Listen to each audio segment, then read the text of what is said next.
país donde son moneda corriente las verdades que se ocultan.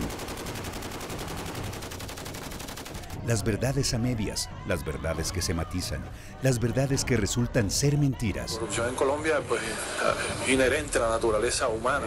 Las mentiras que se disfrazan de verdades o las verdades que jamás se conocen. Dar a conocer la verdad no es nada fácil. Es un oficio que exige dedicación, entrega, sacrificio y sobre todo un compromiso con el país. Colombia cuenta con una publicación que en diferentes momentos cruciales de la historia de Colombia ha dejado de lado miedos o conveniencias y tomó el camino que le corresponde al periodismo serio e independiente en buscar la verdad. Hoy en día se ha convertido en una de las revistas más importantes de América Latina y se ha ganado su prestigio gracias a su espíritu crítico e independiente.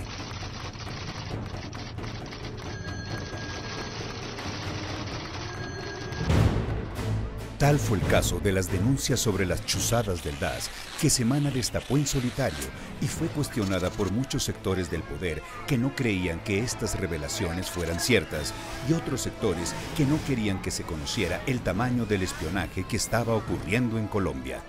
La revista Semana, que empieza a circular hoy, revela el testimonio de varios exmiembros del DAS que aseguran que hicieron seguimientos ilegales a magistrados y políticos por orden de altos funcionarios de la Casa de Nariño. La revista Semana, en su más reciente edición, denuncia que el DAS habría seguido realizando interceptaciones ilegales a varias personalidades de todo el país. De esa interceptación para desacreditar a nuestro gobierno que llevaron a la revista Semana, pusieron presos humildes adentros del Estado y nada han hecho por el autor intelectual. Guardo la esperanza de que Jorge Noguera pueda probar su inocencia. Buenos días y atención, la Corte Suprema de Justicia acaba de condenar al exdirector del DAS, Jorge Noguera Cotes, a 25 años de cárcel. Hoy cumple 58 años de nacido el DAS y a los 58 años vamos a liquidarlo. El resultado no se hizo esperar.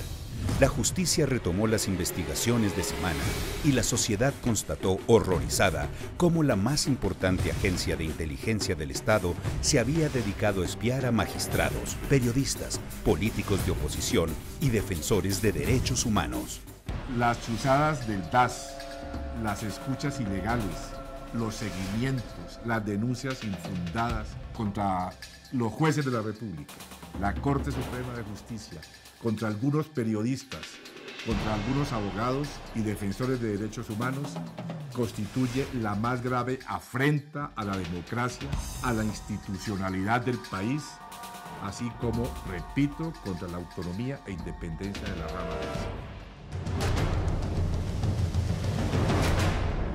Para llegar a convertirse en un medio influyente y determinante en la toma de decisiones de un país, Semana tuvo que recorrer un largo camino.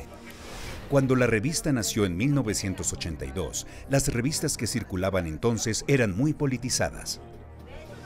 Yo nunca había hecho periodismo, pero estaba seguro de que Colombia necesitaba una revista de opinión objetiva, porque en ese momento todas las publicaciones que habían eran estrictamente políticas. Nadie creía ni en el proyecto, ni en la independencia, ni en las posibilidades de que hubiera pauta para financiar una nueva revista de opinión. Semana creció en una de las épocas más convulsionadas: la toma del Palacio de Justicia, el narcoterrorismo y los magnicidios, la violencia guerrillera y la barbarie paramilitar. Uno no se acostumbra a ver morir en ningún momento. Yo creo que la sensibilidad no se pierde ni en el fragor de la guerra.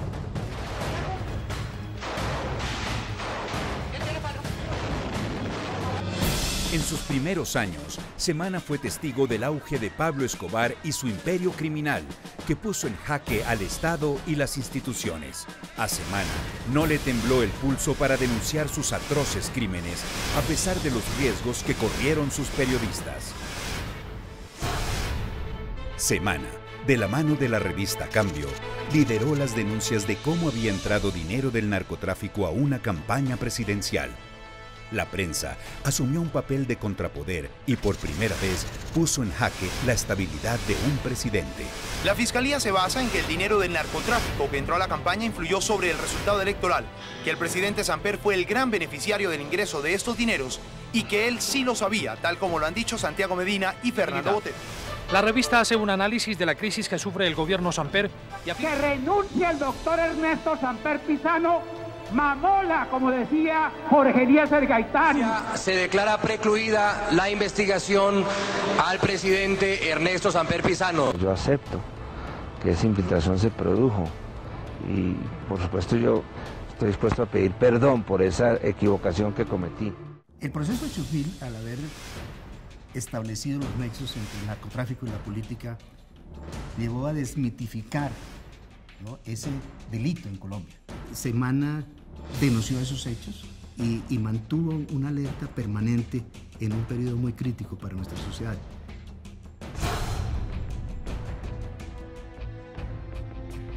Diez años después, y sin que el país urbano se diera cuenta, el paramilitarismo se había tomado gran parte del Estado.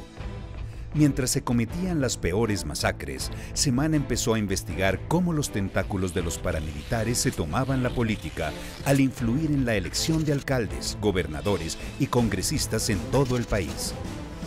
Las primeras denuncias, como suele suceder, fueron recibidas con escepticismo y hasta molestia, pero luego de la portada del computador del jefe paramilitar Jorge 40, arrancó formalmente el escándalo de la parapolítica.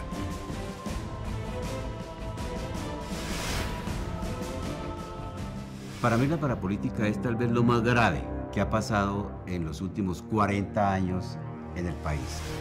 Significó además la justificación de los peores crímenes en la reciente historia de Colombia. Pues Semana cumple allí un papel importante, revelando algunos de esos nexos y que constituyen fundamento para decisiones judiciales.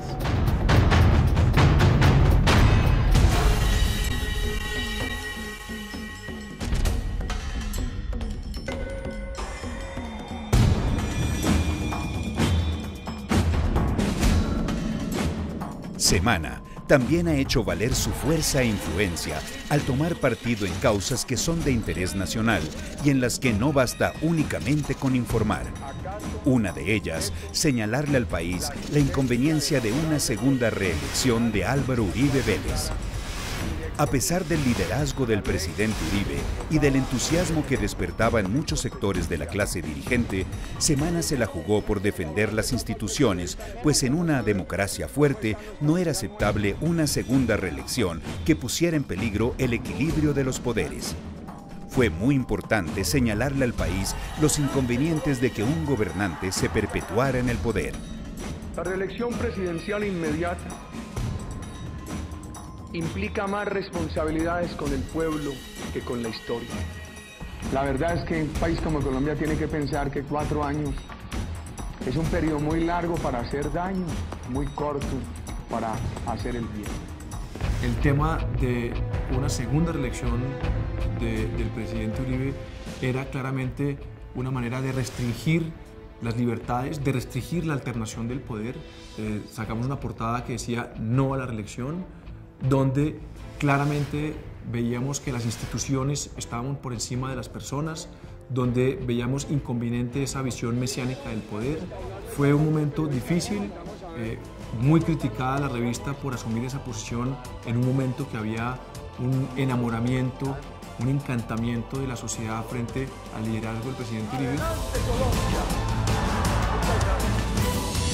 Semana ha procurado darles voz a los que no tienen voz con el tema del secuestro y los secuestrados por las FARC. Desde que el profesor Gustavo Moncayo inició su larga marcha para llamar la atención acerca de la suerte de su hijo, que llevaba 11 años secuestrado por las FARC. Las marchas del 4 de febrero y 6 de marzo de 2008 contra el secuestro y el clamor del país que pedía que liberaran a estos hombres que llevaban más de 12 y 13 años cautivos en la selva. Semana participó de manera activa, enviándole mensajes directos a la guerrilla y publicando afiches con los rostros de los secuestrados para ponerle nombre a un drama que se había vuelto abstracto, difuso, estadístico.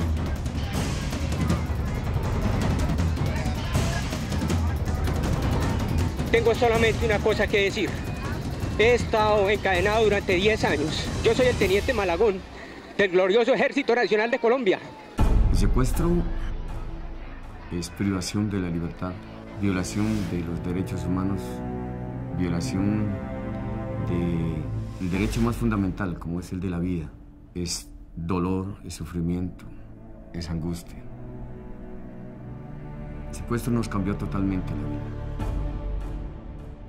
Revista Semana fue en determinado momento de soledad y hace el acompañamiento. La búsqueda de la verdad ha hecho que un puñado de periodistas, liderados por Felipe López en una vieja casona, se haya convertido en un poderoso grupo multimedia con más de 500 empleados. Semana es hoy no solo un bastión del periodismo independiente en medio de grandes conglomerados de medios, sino un líder en el contenido digital y una referencia para el periodismo de Iberoamérica. Han sido 30 años de lucha por defender los valores democráticos en medio de las amenazas de los carteles, la guerrilla y los paramilitares, por recuperar la ética en medio de los escándalos de corrupción y por tratar de reivindicar la dignidad humana en medio de las atrocidades de la guerra. 30 años donde han desfilado los mejores periodistas de Colombia.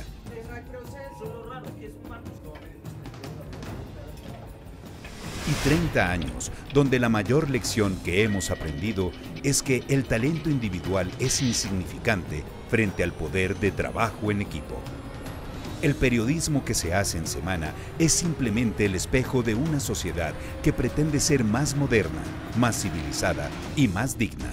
Semana busca hacer un periodismo para que la gente entienda en qué país y en qué mundo vive, con una información con carácter y siempre buscando la verdad. Semana, 30 años con la verdad.